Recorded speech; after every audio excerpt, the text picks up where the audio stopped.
evening, depending where you're located. Thank you for joining this appreciation and celebration event as we come to the end of our selection cycle. I'm going to record this session. If anyone objects, feel free to raise your hand or put it in the chat.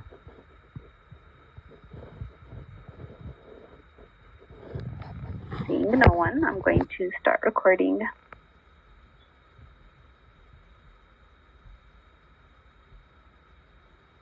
Recording in progress. Thank you once again. I'm seeing familiar names and actually seeing your faces now, which is very exciting. On behalf of the CSP team, we want to extend our heartfelt thank you for your participation in the 2025 Participant Selection Committee for the Community Solutions Program. This year we had over 11,000 applicants from 102 countries. And we could not have undertaken this huge task of reviewing their applications without you guys, our passionate experts that are once again coming through for us. You can go ahead and review the agenda.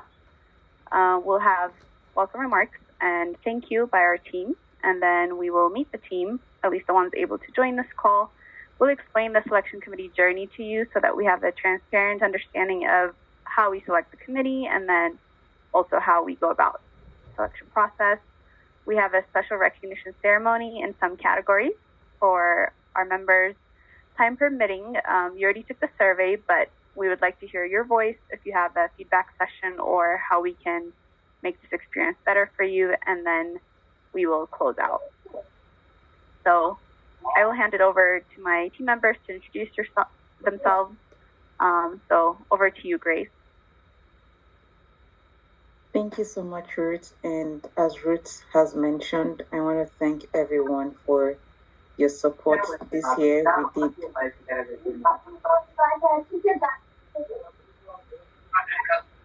Sorry, could we mute ourselves? Everybody mute yourself so I can figure out. Hi,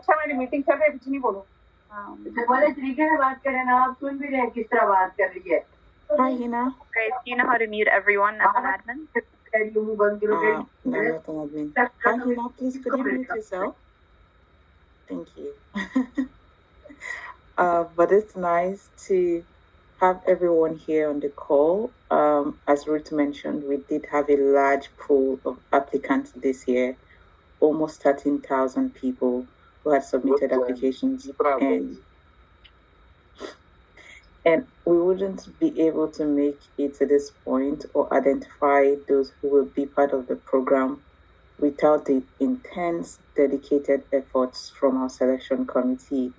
Most of you who are part of our alumni, some of you are just USG alums, and some are those who found this application online and professionals within this space. And so from our team, and as Ruth mentioned, my name is Grace Chimizi, and I'm a Senior Program Officer managing recruitment and selection for the Community Solutions Program. And on behalf of our team, I want to thank you for being part of this process.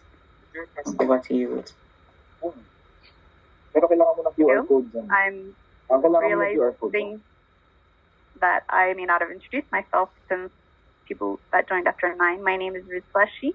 I'm a program officer on the CSP team, and I've been probably in contact with you guys under the guise of CSP team, and I lead and support the selection process and the selection committee.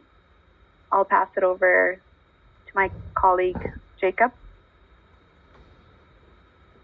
Thank you, Ruth, and good morning, everyone. Good afternoon and good evening. My name is Jacob Sule. I work as a program coordinator, and I support the recruitment, selection, and also embassy engagement. I just want to re-echo what Grace and Ruth has said.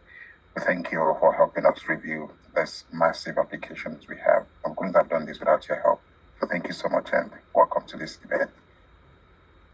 I'll pass it back to Ruth. Thank you, Jacob. So that's our team. We also have another team member, Danny, who might not have been able to join the call, but is also very instrumental in keeping this team along. So what is the selection committee? We sometimes call it CELCOM. So if I accidentally call it that, I will be referring to the selection committee. It's comprised of a group of individuals, which are CSP alumni, alumni of other USG, U.S. government programs, U.S. professionals, and just other internationals around the world that have had the interest and the relevant expertise to become part of the selection committee. And in selecting the selection committee, we prioritize representation of the different thematic areas so that people are able to review, to the extent possible, the expertise that they have, as well as geographic representation so that people are able to review the areas of the world that they have the most expertise in. So once we get the selection committee applications, we look for thematic area that matches the cohort of people that have applied this year, similarly geographic area, as well as really prioritizing people who have undergone a similar program like CSP or other programs. Okay, so I will have you guys guess how many selection committee applications you think we got this time around. You can put it in the chat. I will go back. Right now I'm not monitoring the chat. Maybe Jacob, if you're able to, for any questions, could you help me monitor the chat? But for now, okay, I'm seeing big numbers. This is for the selection committee application. The numbers you get are dropping, like 9,000, 11,000 is closer to the applicant for the program. Okay, I see 900. Any more guesses? 800, 550, 1,500. All right, we'll give it 5, 4, 3, 2, 1. 616 applications. Let's see who was the closest. It's between Laura Platter, Baroj. Somebody gets 700. We'll say closest without going over. So it will also be Rebecca was closer. Rebecca? She said Okay. 550. 550. Okay, we have a winner. I think Rebecca's the closest without going over.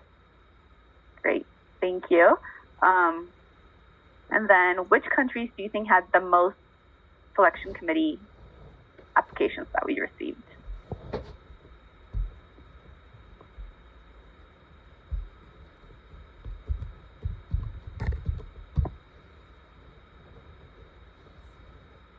These guesses are spot on, so I think some of you might have joined the other program event we had, because it is actually the same 3 countries, which are United States, Nigeria, and Pakistan. Uganda was the 4th, I recall.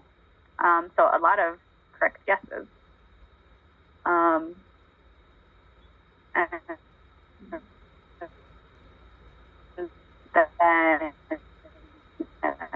I guess I already explained how we select selections. For example, these top 3 countries, but we cannot have 30% of our selection committee be from Pakistan or Nigeria because, one, we would want different representation, and then 2, people also from those similar countries applying to the program, and to the best extent possible, we try to avoid someone being assigned someone from their own country just due to conflict of interest. Nepal is a big one too. Okay, some stats on this group. Oh, well, I meant to ask it, but let me just display it. So the selection committee this year was 310 people. So 310 of you guys, and pretty much everybody except like 7 people were able to complete all the way through. You guys represent over 83 countries, and you have collectively reviewed 8,824 applications. If we count the interview, that would add around another 600 reviews. So applause to you guys, how diverse this group is, and dividing these typically by hours. These are over 2,000 hours of volunteering that we have received. And the top affiliations of our selection committee, 45% of you are CSP alumni, 13% previous part of the selection committee, 9% USG alum, and 5% U.S. host organizations that typically host the fellows that come to the country. So for the exciting part, we have a special recognition ceremony in 4 categories. These categories are most applications reviewed, earliest submissions, most dependable last-minute reviewer, and then there's one more, maybe interview. Okay, so for first place for most applications reviewed is Divine Tarlo, and I think I've seen you on the call. She reviewed 84 countries, and actually to just show how diverse this group is, I'm going to list people's country. Divine is from Cameroon, but residing in the U.S. She reviewed 84 and is most reviewed, so I will give you a chance if you would like to speak. Divine.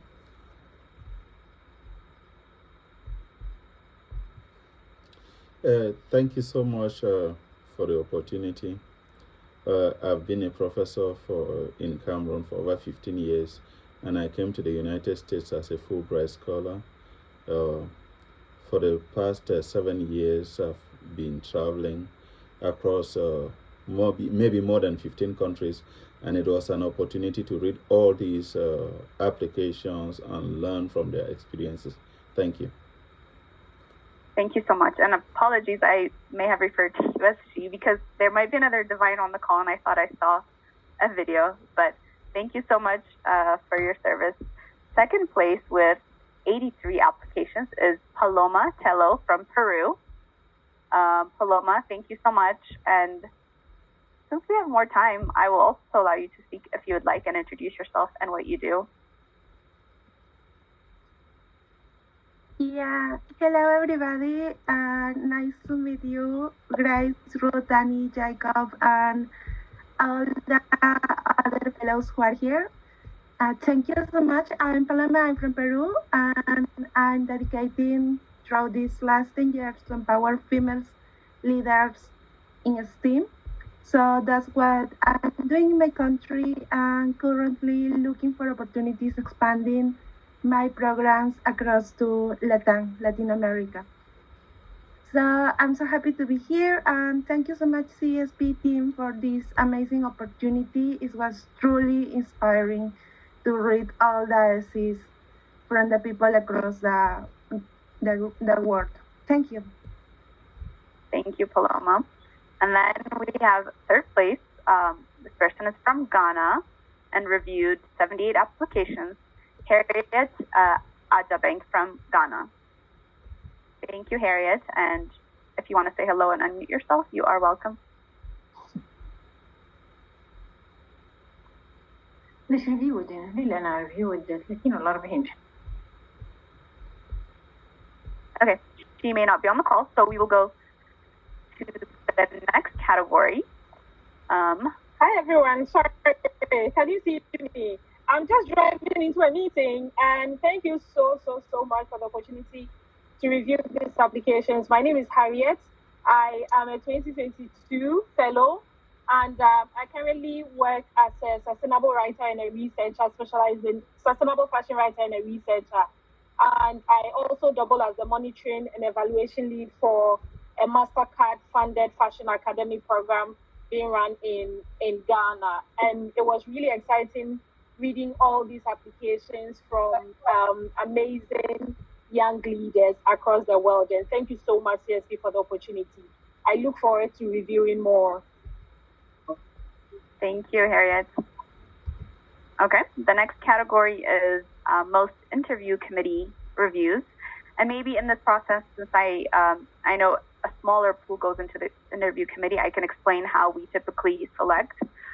Typically, it is those who complete the application reviews the earliest and show engagement, as well as distribution of the number of people who move on to be semifinalists in terms of their thematic area and region. So we try to mirror that, and therefore that is how we select the interview committee. And especially this year, we really tried to give a smaller, like 4 to 7 interviews per person so that you can really take time to get to know the person, get to know the rubric well and grade them. So with the most reviews at 13 interviews is Precious Chinanga from Zimbabwe. Precious, if you're on the call, you can unmute yourself and say hello and introduce yourself.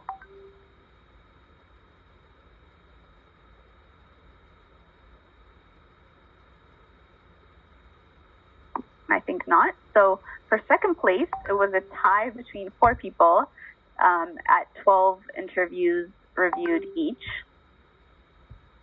And that is Opemi Famu Bimu from Nigeria and residing in the U.S., Moses from Uganda, Liliana from Madagascar, and Regis from Sweden.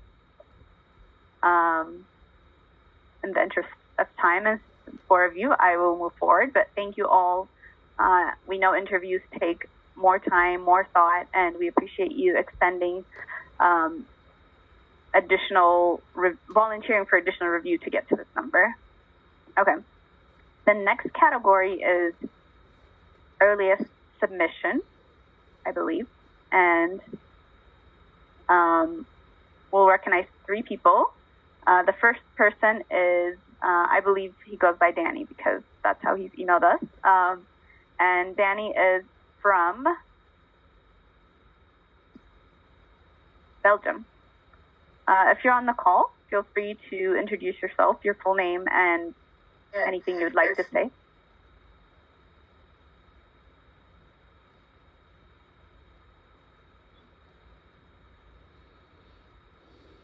Maybe not. So I will go to the next person, and he says thank you in the chat. Okay, Kamashat Zoldasbek from, let's see.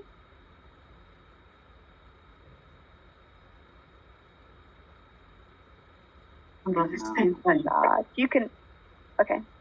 Everybody please mute yourself. Kamashat, if you would like to unmute yourself and say hello.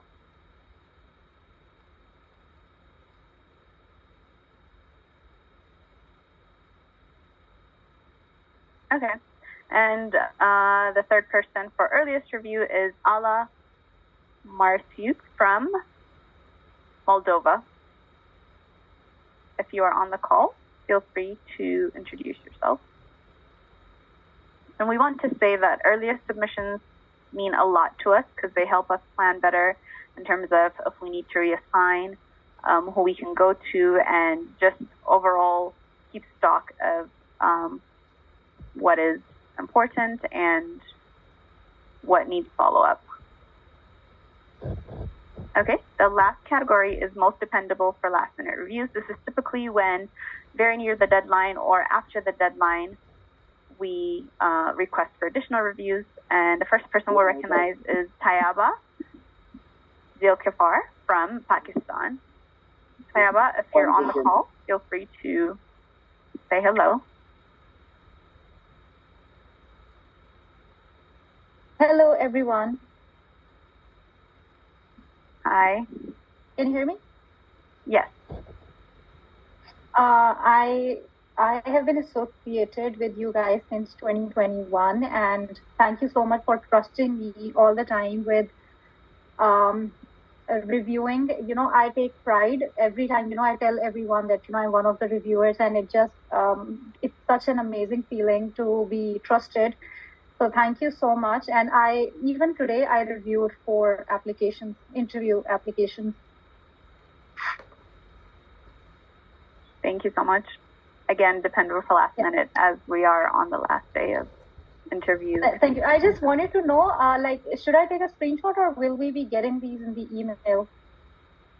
So what you get in the email will be the selection committee one. This one is just for fun. But if you would like it, I will email it to you. I would love that, but let me just in case take a screenshot as well, because this is thank you so much. This is actually really cool. Thank you.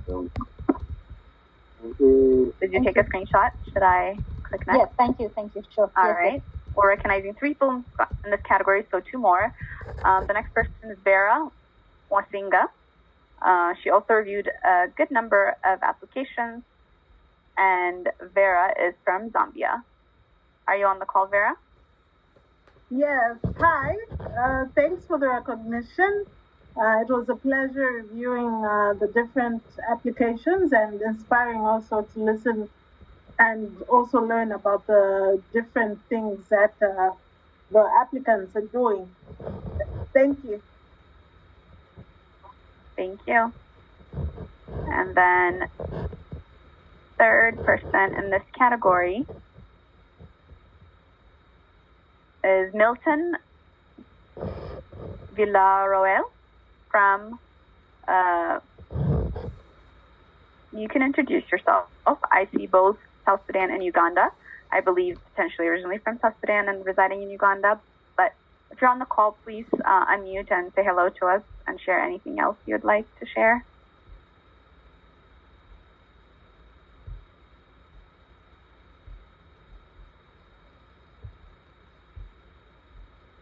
Okay, maybe he is not on the call. Thank you all. So we have sent the survey on the processes of selection committee and, well, I guess first off, thank you to everyone. While we only recognize a handful of people, we do appreciate each and every one of you. These were just some fun categories that we wanted to recognize people who were extra active and volunteering and being proactive, but there are over 300 of you that have made this happen, and we truly appreciate it. And everyone is getting a certificate in terms of certificate of appreciation, and we aim to send that to you.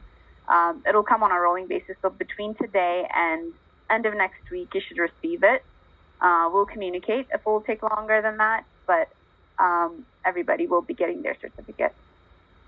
So for the next portion, we have gotten your feedback on the survey, the written feedback, but we want to give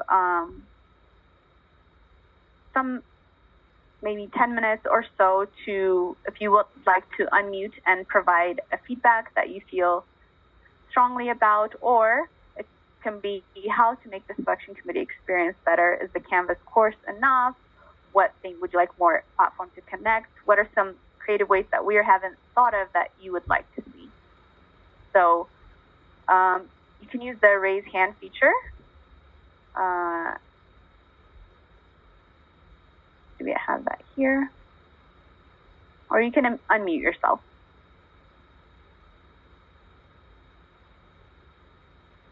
Okay, I see Prosper raise their hand. Go ahead. Greetings, good people. My name is Lauren. I'm from New York, from the United States, and I have never participated in this program, but in the 1990s, I worked with AFS, American Field Service, and then I also did the United States Peace Corps. I spent 3 years in Thailand. I just have to say, as an American who has been engaged in programs such as this outside the United States, in the reverse, it's been very humbling looking at the targets that a lot of the applicants had, and I actually applaud those of you who are alumni sitting in this call and still coming back and doing the work that it takes in order to make sure that, folks get the opportunity to come in, get the proper training, support, and network in order to be effective in their communities. And so on that note, that I just wanted to give that critique. So I've been doing this. I don't know how I came across, but I've been doing this, I think, for about 4 years now, 4 or 5 years. And so I just appreciate being engaged and part of this process, and so very relieved to see the projects and the folks across the world doing things within their communities. So I appreciate you all, and I appreciate this program that affords folks the opportunity to, stand 10 toes down for their communities and for their country and for the world. Humbling experience to be involved. Thank you. Great, thank you, and thank you for your continued service. I see Ishka, hands raised next. You can go ahead. Hi, this is Ashika from Sri Lanka. I was a CSP fellow in 2015. I think for the last 8 to 9 years, I've been in the CSP selection committee. So it's been like a growing process for me as well, seeing how the applications have evolved, how the applicants have evolved. Sometimes the applicants will apply several times and still not get selected. So even for me, it was a very good learning curve, I would say. Something I've noticed throughout, especially when it comes to the application, is most of the applicants, the first question about their work experience, in the first column, they'll say, I have 5 years of experience. But when it comes to the answer, which organization you work at or something like that, they'll just amount to experiences that's less than that 5 years. So because there's no CV attached to the application, it becomes very tricky for us to just assume. For example, this time around, I was evaluating an applicant that said she has 3 years of experience, but the application doesn't amount to at least 1 year, because what the application says is she started the job in 2024. So there was no record of previous experiences to at least see if she completes 2 years of qualifying work experience. So I think we need to gather a little bit more, maybe ask for a CV to be attached, if we can just have a look at what experiences they have. That's the only feedback I have. Thank you. Okay, thank you. That is noted. Maybe attaching a CV is a potential thing for that, or having the application have experience and then time. But noted that feedback. Thank you. Mahmoud, you can go ahead.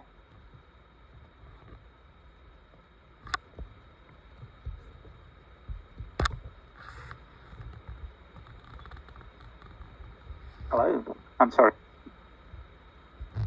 No worries, go ahead.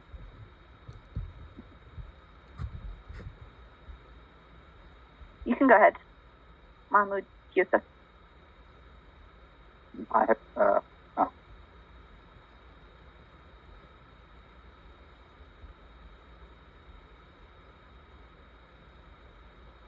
You're muted if you're speaking.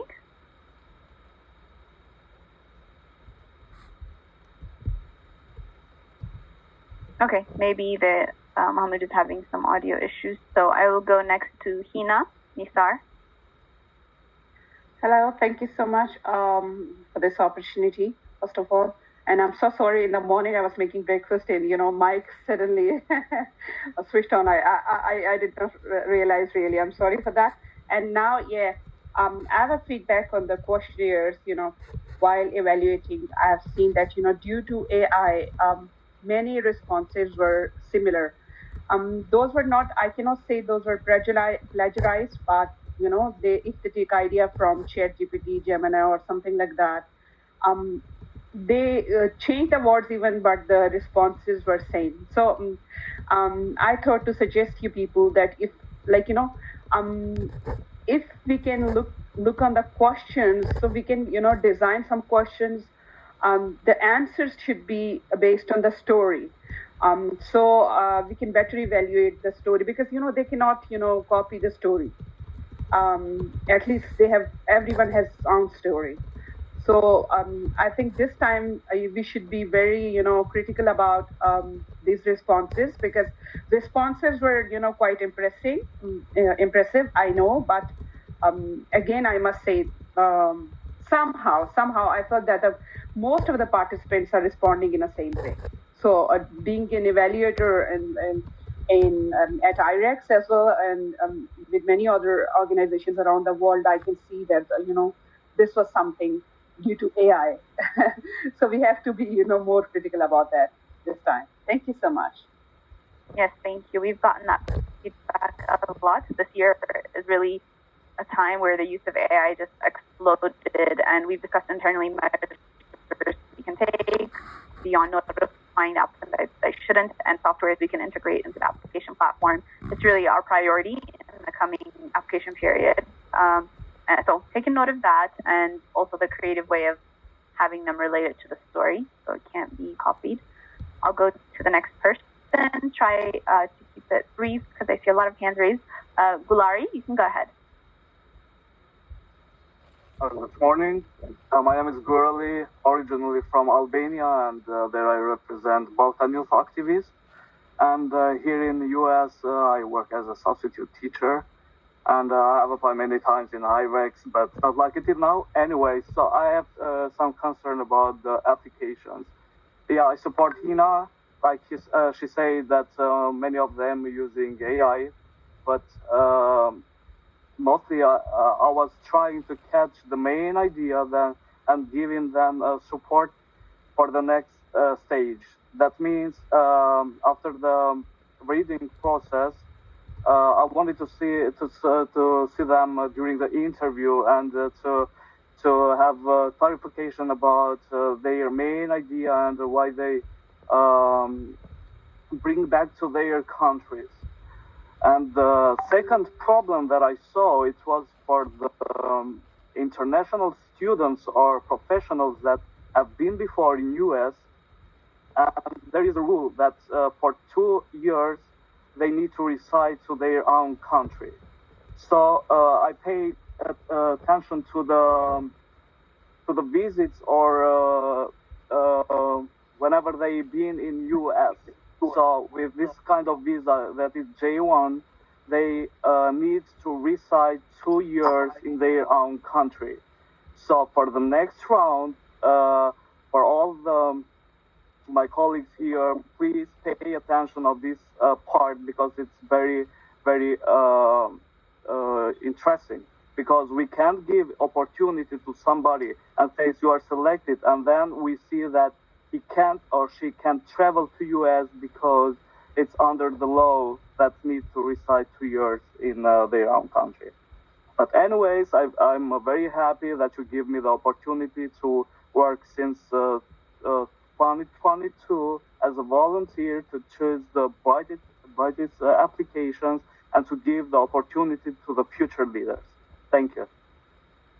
Thank you so much, and thank you for sharing that piece of advice, which is the Community Solutions Program, and therefore people need to be living in their communities for a long time, but at minimum 2 years, most recently, since they've returned. I see another hand raised, so I'll just give a chance to 3 more people. Text at yeah, SE, sorry. Yeah. That's fine. Yeah. So I really appreciate what CSP is really doing and all the team members. My name is Emmanuel, based in New York. I've been with CSP for some time now, and I really appreciate you guys for what you do for the community. So the observation that I noticed is that sometimes we, the reviewers, we tend to get confused between are we focusing on the past achievement of this applicant, the present achievement, or the plans or the future plans that the applicant has for the community. So I will appreciate it maybe in subsequent applications to state this clearly so that we can, kind of understand what to focus on. Yeah, I appreciate all of the instructions, the rubrics, everything was clear. But I think if you can incorporate this to the instructions to the rubrics, then that will make it more clearer. What are you mentioning?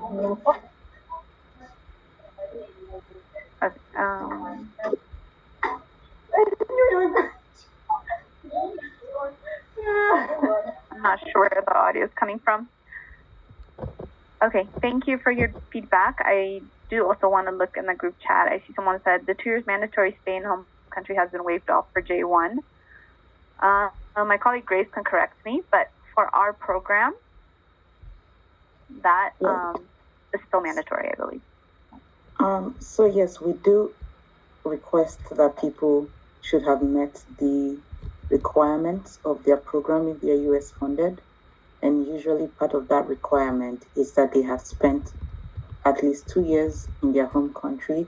That way we know that they are taking back the experiences from their previous program and that their community is benefiting from that experience.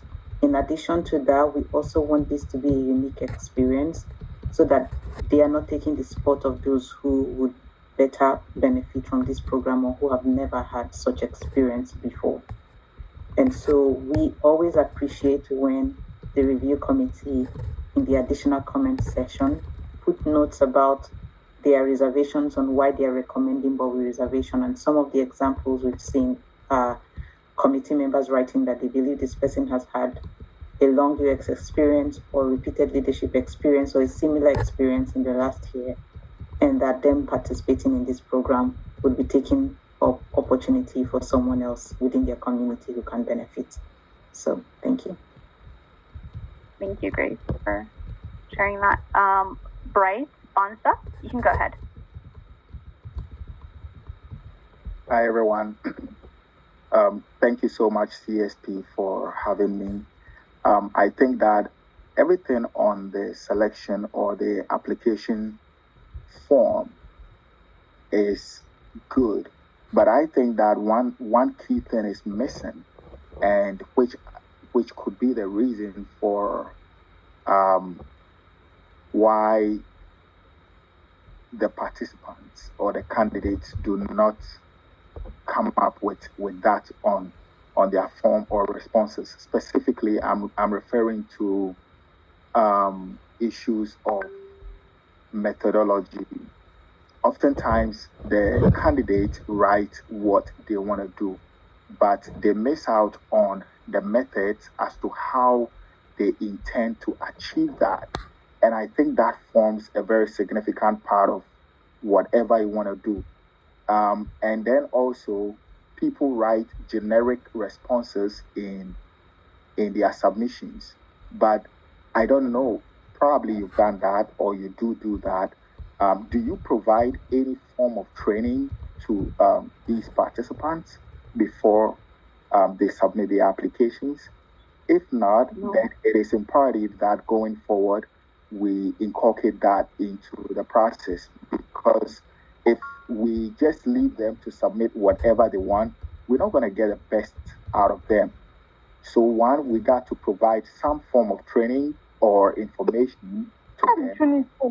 And then two, it is important that in that training we specify or we help them to come up with the method how they are going to do or achieve whatever proposals they are putting forward.